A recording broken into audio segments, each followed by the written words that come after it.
If I told you you should wash your hands before, let's say, doing surgery or delivering a baby or eating food, in today's world it's common sense.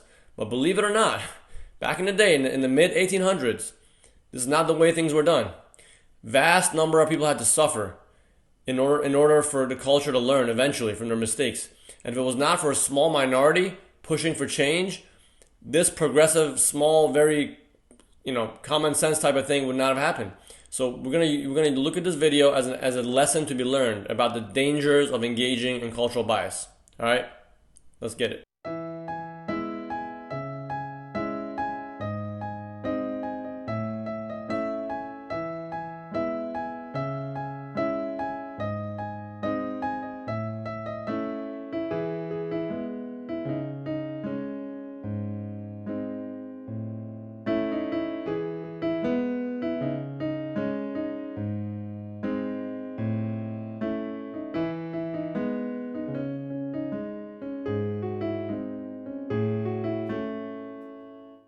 This shit's got to go. Here's a lesson that we should all remember about the dangers of engaging in preconceived notions of dogmatic thinking. In the mid-1800s, there was a doctor. His name was Ignaz Semmelweis. And this is the truth. This is reality. We were delivering babies and doing surgery and not washing our hands back then. This is before Louis Pasteur, germ theory of disease. And he basically was saying, he realized a correlation that whenever they're doing surgery before delivering a baby, there's a higher incidence of infant mortality.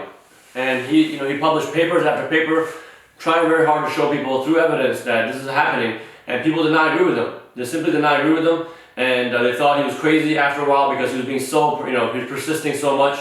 I mean, he viewed unnecessary death and suffering happening. And to us, in today's society, it would seem insane to not, listen to his advice, right? But back then, he was supposedly the crazy one. So it shows, whenever you find yourself in the majority, you should pause and reflect, right? Mark Twain.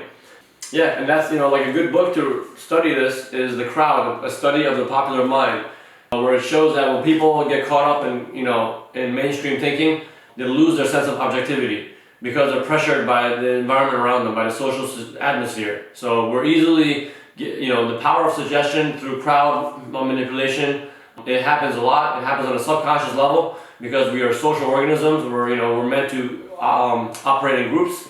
So, but what happens is the larger order culture at large, they're ignorant of certain realities and they ostracize those who step out and question those realities. And that's what happened. In this example that I gave, that's what happened. We have to start realizing the dangers of incorrect thinking.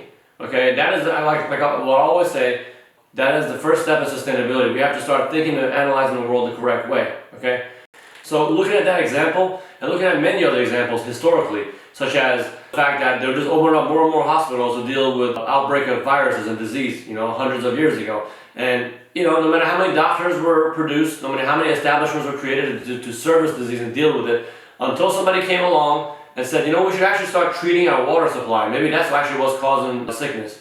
Once the water supply was treated on a, again, structural level, making adjustments to society, so many needless deaths were reduced, So again, there's many examples throughout history of this. Yeah, so a slight technical issue, but just to wrap things up, the importance of this whole concept is that be a generalist, don't be a specialist, okay?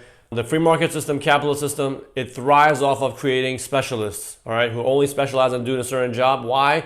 Again, because of economic survival. People doing shit that they might even hate, 80% of people hate their jobs, doing shit just so they can survive economically. That's not freedom, all right?